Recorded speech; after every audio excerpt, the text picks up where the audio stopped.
Donald Trump is threatening to ramp up economic pressure on the Kremlin and its trading partners if there's no peace deal in Ukraine.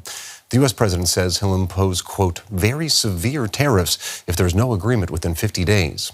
Trump also announced a plan to send more weapons to Ukraine via NATO partners. Russia has been flying nightly drone and missile attacks on Ukraine in recent months. The aftermath of a Russian drone and missile strike on the eastern Ukrainian city of Sumy.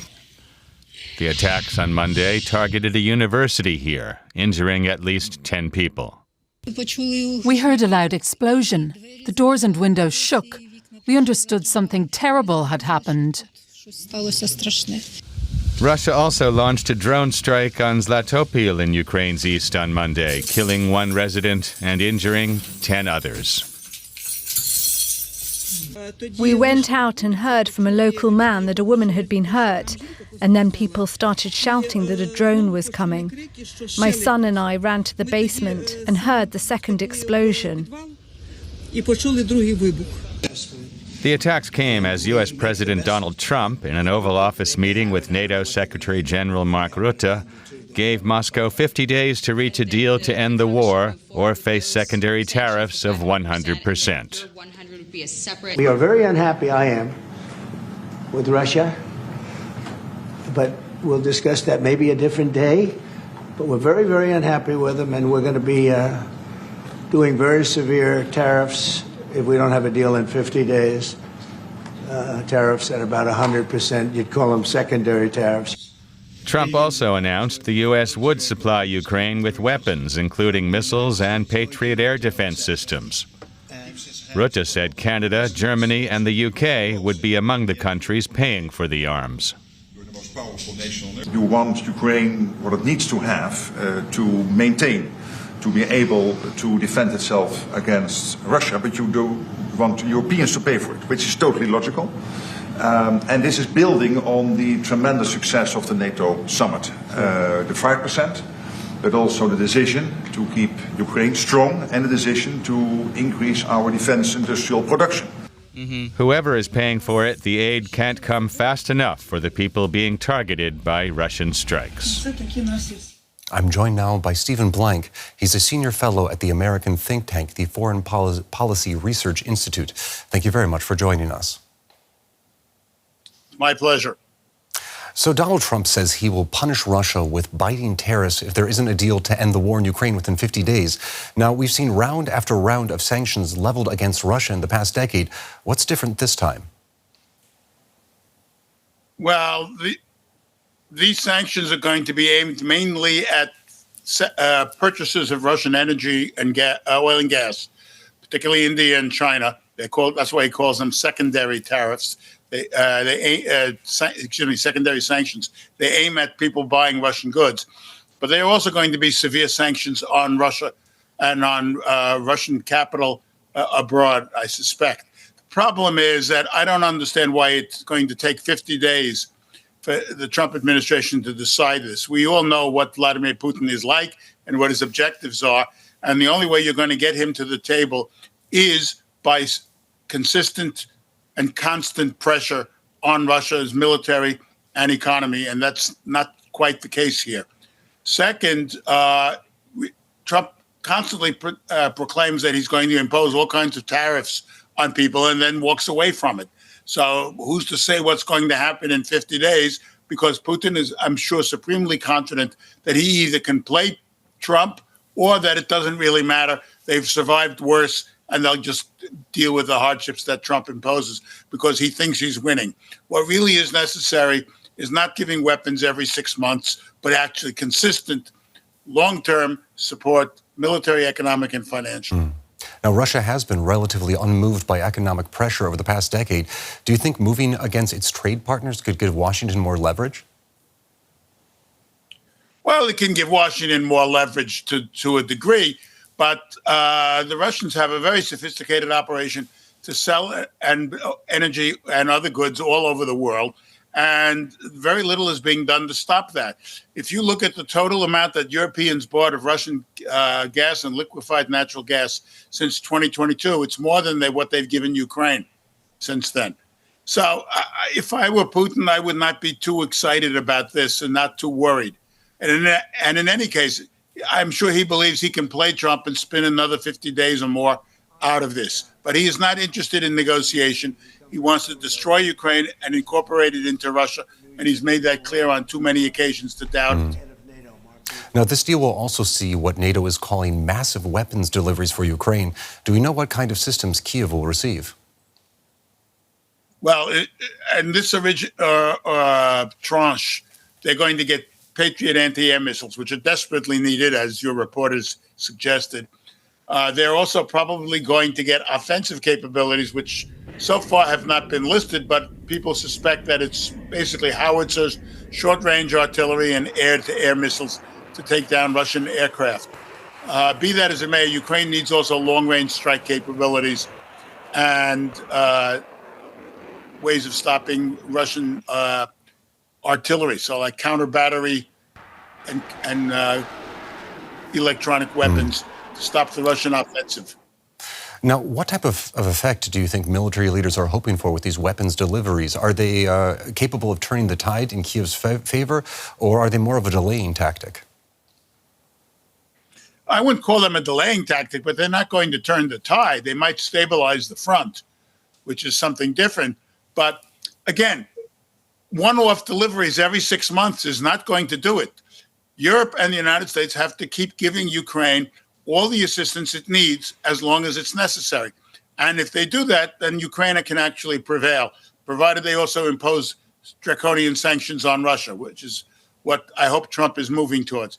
But if you have to go every 6 months to the United States and wait until it makes up its mind, that's not going to be the answer. And what's more, although Europe is going to buy these weapons and they probably give Ukraine the weapons it has in its inventory right now and buy new ones from the United States, thereby benefiting everybody and continuing on the basis of the Hague NATO summit, European defense industry cannot match either Russia or the United States and won't be able to do so for months, if not years. All right, I'm afraid we're going to have to leave it there. That was Stephen Blank from the Foreign Policy Research Institute. Thank you very much for your analysis. My pleasure.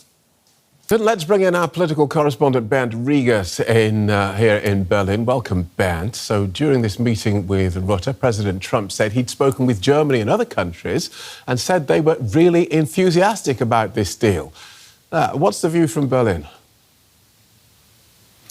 Well, the German government is actually seems to be very happy that this deal is now taking place. The German Chancellor Friedrich Merz has urged Donald Trump in the last weeks to agree to sell Patriot systems to Germany and others in Europe, and then they would hand them over to Ukraine because they are urgently needed there in Ukraine. The Russian bombardment is relentless, so this is good news for Germany and for Ukraine, of course. The details have to be hammered out, who is paying what, and also the other part of the announcement is welcomed here in Berlin. Tariffs and new sanctions against Russia are also welcome. The EU is preparing a new sanctions package and has asked the Americans to join. And if you recall, only 2 weeks ago, the Americans said we will not deliver weapons anymore to Ukraine and also not follow your sanctions path. And this is now a complete turnaround, welcomed in Germany and also in Europe. Germany's Defence Minister Boris Pistorius is in Washington at the moment, meeting his US counterpart. So aside from talking through the details of this newly announced deal, what else is on the agenda? Well, Defense Minister Boris Pistorius wants to make sure that the deals are standing. There's not only the deal to help Ukraine, but also there are 38,000 American troops still in Germany, and Pistorius wants to know, will that stay this way, or will the threat come through that Donald Trump made earlier, that he will withdraw troops from Europe? And there's also another weapon deal Germany is buying F-35 Lockheed fighter jets for 10 billion euros. Is this deal standing? And on top of that, will the United States deploy and deliver actually cruise missiles next year in 2026 to Germany, as it was announced by the Biden administration? Will Trump and will also Pete Hegseth, the defense secretary in the United States, stand by this deal? This is what we want to know. Thanks, Bernd. DW's Bernd Riegert. Right, let's go to our Russia Bureau Chief, Juri Rescheto, who joins us from Riga, as DW is banned from reporting in Russia. Welcome, Juri. As Donald Trump announced up to 100% secondary tariffs on Russia's trading partners, as I understand, no response yet from the Kremlin. But what sort of effect would sanctions at that level have on the Russian economy and therefore on the battlefield? Well, Phil, I think that the effect on bilateral trade will simply be zero, absolutely minimal, because bilateral trade between Russia and the US is very, very low. Last year, in 2024, trade turnover was $3.5 billion only. That's very low. That was the lowest figure since 1992. The effect on secondary sanctions could be much greater, because it will simply be more dangerous and more expensive to do business with Russia. But I would warn against false expectations. Firstly, Trump has given a deadline of 50 days. That's almost 2 months. And secondly, this is not the first time Trump has threatened tariffs and then ended up doing nothing. And thirdly, it's not all clear whether and how these deals between Russia and the states that are forbidden to trade with Russia will be controlled. Right. OK, so lots of potential gaps in this wall. What do you think, if it happened, and I appreciate that's a big if, would that be likely to bring Putin to the table? I don't think so. I don't think Trump's announcement will change Putin's attitude. The Russian economy is stable despite the sanctions, and the Russians are obviously, reportedly, still making gains on the front. What's more, it's very important for Putin to avoid giving the impression to the outside world that he is bowing the pressure from the West. Right. And we heard from Donald Trump there almost sorrowful at the disintegration of this bromance between him and the Russian president. Will Vladimir Putin be as devastated? I don't think Putin ever really took Trump seriously, Phil. I think he wanted to test him. He wanted to find out how far he could go, and he wanted to buy time. And he, in the end, did buy time.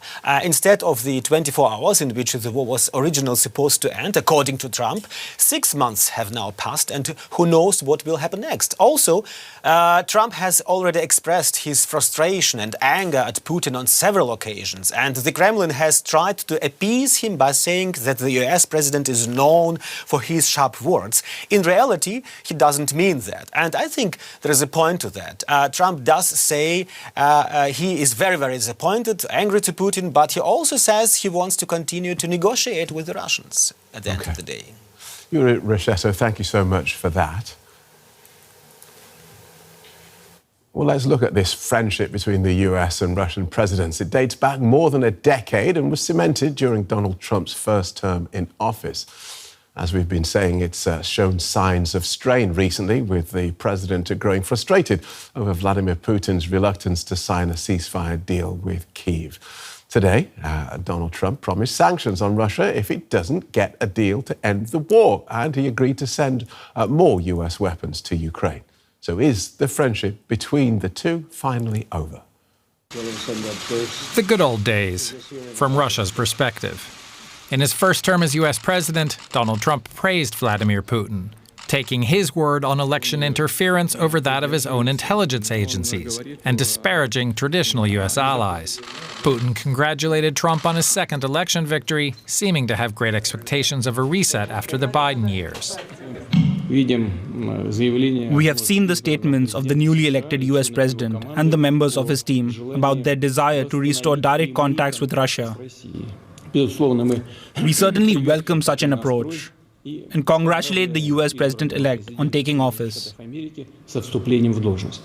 The two leaders have had at least 6 official phone calls since Trump's inauguration in January, Initially, Trump seemed to take Putin's side over Ukraine's, berating Ukrainian President Volodymyr Zelensky at the White House, blaming him for starting the war in his country, and briefly cutting off weapons shipments and intelligence sharing. Putin seemed to take that as a green light to escalate further in Ukraine. While the grinding war continued on the front line, Russia fired more and more missiles and kamikaze drones at Ukrainian cities.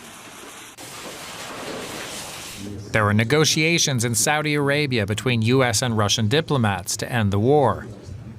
There were negotiations in Turkey, Zelensky waiting in vain as Putin didn't show up. Trump, who sold himself as the consummate dealmaker, now couldn't close the deal. Look, nothing's going to happen until Putin and I get together, okay? But the war went on and there was no face-to-face meeting. The tone coming out of the White House started to change. In May, Trump took to social media to say, something has happened to Putin. He's gone absolutely crazy.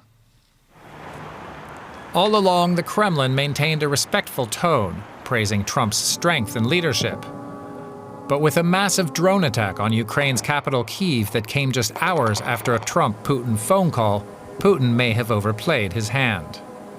But I am very disappointed with President Putin. I thought he was somebody that meant what he said, and he'll talk so beautifully and then he'll bomb people at night. We don't like that. Thank you, everybody. Thank you. The one-time friendship seemed to have soured against all expectations. But Trump has changed his mind before, savoring his reputation as an unpredictable leader. That leaves some hope for Vladimir Putin that the tables may turn once again.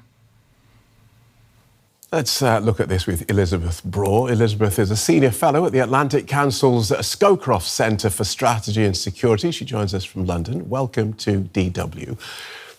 What are the rest of us missing? How has it been so obvious to virtually everyone, except the President of the United States, that Vladimir Putin was playing him?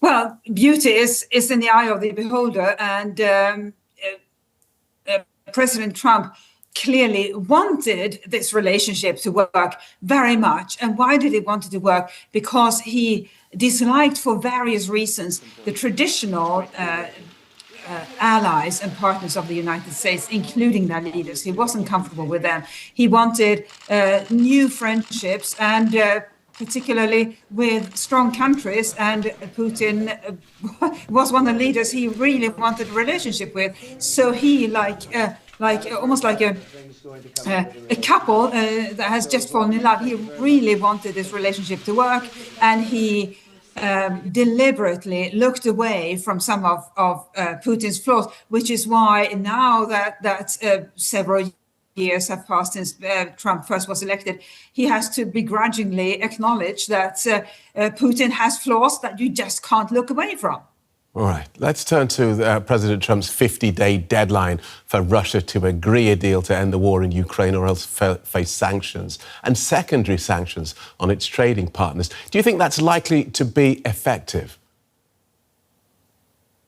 Well, one indication is the reaction on the Moscow stock market, which was positive. The Moscow stock market seemed to have feared worse and reacted positively when this was the only threat or action that arrived from Washington. Now, threatening what was called secondary tariffs on Russia's trading partners some time from now is, it is a threat, but it's not a particularly potent threat. And I don't think anybody is really sure how that is going to work.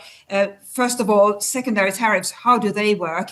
If secondary sanctions are what was meant, then yes, you can impose those, but the effect will be limited on Russia. That is the country where we, the West, are trying to target, not so much Russia's trading partners. So it's no surprise that the Moscow stock market took this in its stride, and it also clearly calculated, and not just the Moscow stock market, but other parts of the Russian elite and those in charge in Russia, clearly calculated that Tarko is now a well-known concept, not just in financial markets, but across the board.